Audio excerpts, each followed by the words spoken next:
आज हम श्रीमद् भगवद गीता के विषय में कुछ चर्चा करेंगे। भगवद गीता का प्रस्तावना इस विचार पर आधारित है कि यह आत्म साक्षात्कार का एक संपूर्ण मार्ग है जो दैनिक जीवन में व्यवहार में लाता है। यह भगवान श्री कृष्ण और अर्जुन के बीच का संवाद है, जहां कृष्ण अर्जुन को उसके धर्म, कर्तव्य का पालन करने के लिए प्रेरित करते हैं और उसे कर्म पर ध्यान केंद्रित करने को कहते हैं, न कि परिणामों पर। गीता व्यक्ति के स्वयं को और उसके दिव्य स्वरूप को जानने का मार्ग बताती है, जिससे सभी प्रकार के दुखों का अंत होता है। मुख्य बिंदु: ज्ञान का विज्ञान। भगवद गीता को आत्म साक्षात्कार का एक सच्चा विज्ञान कहा गया है, जिसके सूत्र स्पष्ट और व्यवहार में प्रत्यक्ष है।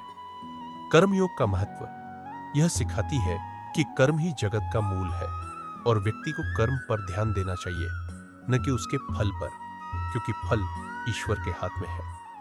स्वयं की पहचान।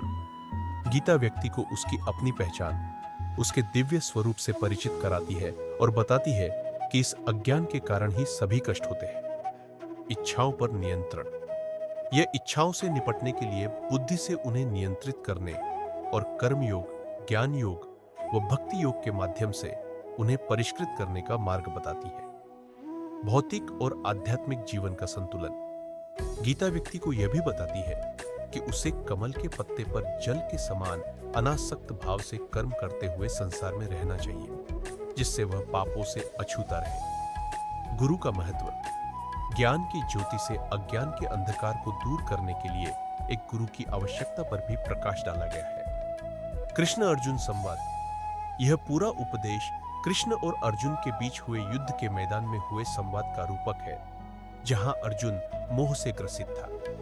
यदि हम प्रतिदिन श्रीमद् भगवद गीता का पाठ करें और उसे समझकर अपने जीवन में उतारें, तो हम आसानी से सभी दुखों, कष्टों और चिंताओं पर विजय पा सकेंगे और ईश्वर प्राप्ति के मार्ग पर आगे बढ़ सकेंगे।